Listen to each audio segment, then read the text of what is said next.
America's new mission in Iraq, one that President Obama warned today would be, quote, a long-term project. And just tonight, the Pentagon announcing 4 new airstrikes. Earlier today, we saw these new images of the first U.S. strikes on terror targets in northern Iraq, missiles taking out militants and their weapons below.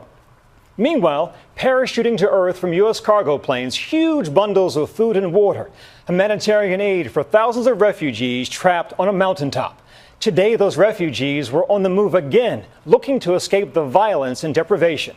We have team coverage, and we begin with ABC's chief White House correspondent, Jonathan Karl, who's traveling with the president. John. Good evening, Byron. The president arrived here in Martha's Vineyard this afternoon, and he has already played a round of golf, but he has also spoken today to the leaders of Germany, France, and Britain as his attention remains focused thousands of miles away on the military operation over Iraq.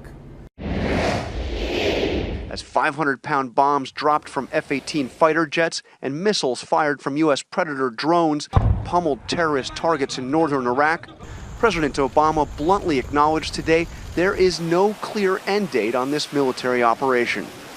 I don't think we're going to solve this problem in weeks. I think this is going to take some time. The Iraqi security forces, in order to mount an offensive and be able to operate effectively with the support of populations in Sunni areas, are going to have to revamp, get resupplied, have a clear strategy. Although the president reaffirmed his promise not to send ground troops. Because we should have learned a lesson from our long and immensely costly incursion in Iraq.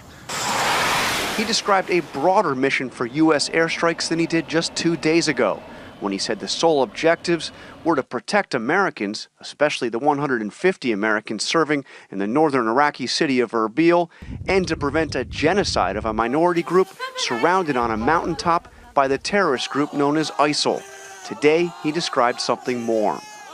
We have to make sure that ISIL is not engaging in the actions that could cripple a country permanently. Of immediate concern, the terrorists have taken control of Iraq's largest dam, which not only supplies electricity to some 1.5 million Iraqis, but if destroyed, could send a tsunami of water flooding all the way from Mosul in the north to Baghdad, even threatening the U.S. Embassy.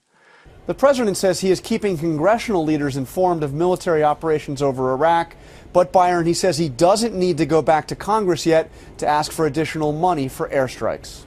Jonathan Karl, thank you. I want to bring in ABC's chief global affairs correspondent, Martha Raddatz, who was just in Iraq herself a month ago. Martha, what's the U.S. endgame here? Well, the immediate crisis with the danger to Erbil can likely be mitigated over the next few weeks, but it is not going away. What do you do if ISIS regroups or starts moving towards Baghdad? You have to ramp up those airstrikes again, because the goal of protecting Americans is not going to end as long as Americans are in Iraq, and they have to be there if they're going to assist the Iraqis in making sure terrorists don't establish a safe haven. And the humanitarian crisis is ongoing until you get those people off that mountain and into a safer place. That will be complicated and dangerous and take time, Byron. Martha, what's the bottom line here? Well, the bottom line is that we are back in Iraq in a significant way, and to sustain what President Obama says he wants to sustain, it will keep us involved and on alert there for the foreseeable future, Byron. Martha Raddatz in Washington. Thank you, my friend. Martha will have the latest developments on the growing crisis in Iraq tomorrow when she hosts This Week.